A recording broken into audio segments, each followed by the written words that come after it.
Every few months you hear the same headline: GDP grew by 3% this quarter. The news anchor sounds pleased. The stock market ticks up. Politicians pat themselves on the back. And yet, your grocery bill still stings. Your rent still eats half your paycheck, and your savings account still feels exactly as thin as it did last year. Well, that's not really how it works. And by the end of this video, you'll understand exactly why a growing economy doesn't automatically mean a richer you. Welcome to Mavic Finance, where we explain investing concepts in a simple way. But first of all, a quick disclaimer: this is not financial advice. Today, we're breaking down one of the most misunderstood numbers in economics, GDP.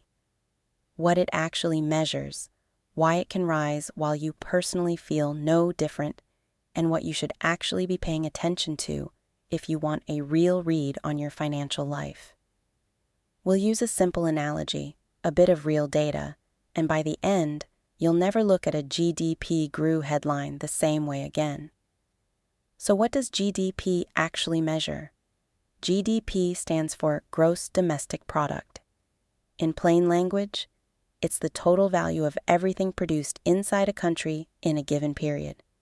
Every burger flipped, every car manufactured, every haircut given, every app sold, add it all up, and you get GDP. Here's an analogy. Imagine a giant birthday party for an entire country. GDP measures how much cake was baked, how many balloons were blown up, how much food was cooked, the total output of the party. What GDP does not measure is how that cake actually got divided among the guests. Maybe 5 people ate 3/4 of it and everyone else got a single crumb. The party produced a lot, but that doesn't tell you whether any individual guest walked away full. That's the first key distinction. GDP measures production, not distribution. It's not about who received the wealth. It's about how much was created in the first place. So why does a bigger economy not always mean a richer you? Here's the catch. GDP can rise for a lot of reasons that have very little to do with your personal financial situation. A handful of large companies can post record profits and single-handedly push GDP growth up, while wages for the average worker barely move. New technology can make production more efficient, more output, same number of jobs, or even fewer. Population growth alone can push total GDP higher, even if the amount produced per person stays flat or shrinks. This is where a related and arguably more useful number comes in: GDP per capita. This divides total output by the number of people in the country, giving you a rough sense of average production per person. But even this isn't a perfect stand-in for your wallet because, going back to our birthday party, it still doesn't tell you how the cake was actually sliced. So how does this whole game work in practice? Picture 2 countries, both growing GDP at exactly 4% per year. In country A, that growth is spread fairly evenly.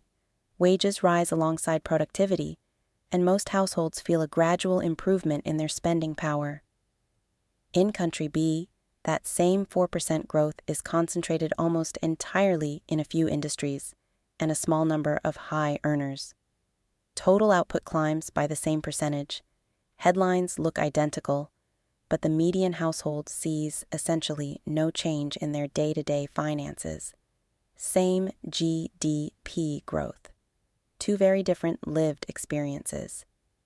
This is exactly why economists increasingly look beyond GDP to fully understand economic health, because the headline number and your personal reality can tell 2 completely different stories.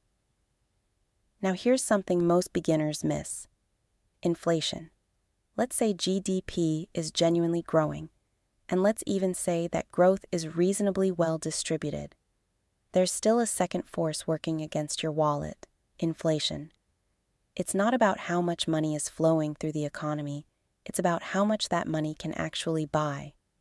If prices for groceries, rent, and gas are climbing faster than your income, Then, even a growing economy can leave you feeling squeezed.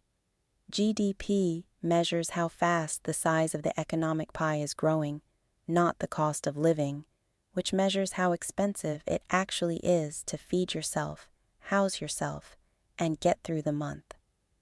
This is a distinction worth sitting with. A country's economy can expand, and its cost of living can rise at the same time. And for the average person, the second number often matters far more day to day than the first.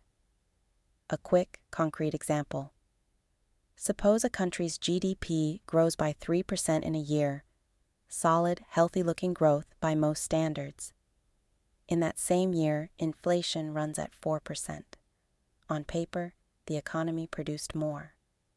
In practice, if your salary didn't also rise by at least that 4%, your real purchasing power actually went down, even while the headlines celebrated growth. This is why economists distinguish between nominal GDP, the raw number, and real GDP, adjusted for inflation.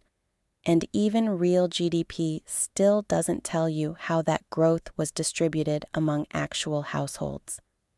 3 layers of nuance, and every one of them matters if you're trying to understand your own finances rather than the economy as an abstraction. So, is GDP a useless number then? Not at all. And it's worth being fair here. GDP is genuinely one of the best single indicators we have for the overall size and momentum of an economy. It helps investors gauge whether conditions are expansionary or contracting. It helps central banks decide on interest rate policy. It helps governments plan budgets. It's not a flawed tool. It's a tool being used for the wrong job when people treat it as a personal financial scorecard. This isn't a black and white GDP good or GDP bad situation. It's simply a number that answers one specific question.